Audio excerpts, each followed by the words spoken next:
simplement apprendre à déterminer la composée de deux fonctions, c'est-à-dire f rond g ou g rond f, ainsi de suite. Donc c'est ce qu'on va essayer de faire. Alors, lorsqu'on vous donne f rond g de x, c'est en fait, vous écrivez f en fonction de g de x. Ça veut dire qu'en fait, g, celui qui est là, il est à gauche, n'est-ce pas? Lui, il est à droite. Et le rond, il est entre eux. Lui, il devient comme si c'est x. Comme si c'était f de grand x. Voilà, vous voyez, tout ça, il devient comme si c'était grand x. Si c'est g rond f, c'est f maintenant qui devient comme ici. Voilà, grand x. C'est tout. Alors c'est parti, on va donner deux exemples. F de x égale, après il y a un dernier exemple là. Et de là, on nous a donné une fonction qui est composée. On va tirer les deux fonctions à l'intérieur. On va tirer les deux fonctions. Déjà, je vais commencer par ça. Déjà, h de x, c'est f rond g avec f en fait, c'est la fonction racine de x. À l'intérieur, il y a la fonction racine de x et il y a g qui est égal à 2x plus 1. Voilà, donc on a tiré les fonctions. Voilà. H en fait c'est f rond. Ça c'est la composée.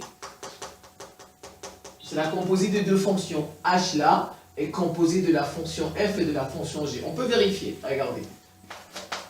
F rond g de x qui est h, bien sûr, n'est-ce pas? C'est h égale. C'est en fait f de g de x. Ça veut dire f. Tout ça, c'est comme si c'était x.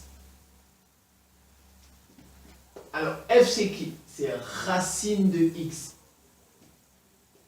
Donc, en fait, c'est f de 2x plus 1. Vous voyez, c'est f de 2x plus 1. Ça veut dire, où il y a x dans f, regardez f là. X là. Regardez, x, il devient tout ça. Qui est égal à racine de 2x plus 1. C'est tout simplement h, n'est-ce pas? Voilà, c'est tout simplement h qui est égal à racine de 2x plus 1. Voilà, vous voyez, c'est comme ça. Cette écriture veut dire f de g de x. G de x, c'est qui? C'est 2x plus 1. J'ai remplacé, c'est tout. Donc, où il y a x là-dedans, je mets g. Et voilà, c'est ce qu'on a fait. Ça a redonné ce qu'on avait au départ. Ça, c'était juste la vérification. Ça, à partir d'ici, c'est juste la vérification. Alors, on va revenir ici. On va chercher f rond g. F rond g de x, c'est f de g de x. Et j'applique f de qui? De g. G, c'est x plus 4. Donc, dans f où il y a x, je mets x plus 4. Dans f où il y a x, je mets x plus 4. Donc, ça fait 1 sur x plus 4 moins 3. Ça fait 1 sur x plus 1. Ça, c'est f rond g. Alors, je vais faire g rond f de x. Ça fait g f de x, où il y a, f, ça devient g de f. F, c'est 1 sur x. G de 1 sur x moins 3. Ça veut dire quoi? Que où il y a gx là, regardez, c'est g de tout ça.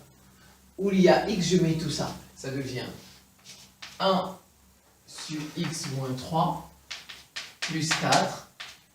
Et je peux réduire au même dénominateur. Ça va faire 1 plus 4x moins 12, x moins 3, ça fait 4x moins 11, voilà, ça fait 4x moins 11 sur x moins 3. Ça c'est g rond f. Qu'est-ce que vous remarquez? G rond f et f rond g. On a 1 sur x plus 1. C'est complètement différent parce qu'on a dit en conclu. G rang F de X est 10 francs de F rang G de X, tout simplement. Je vous remercie pour votre attention et à très bientôt.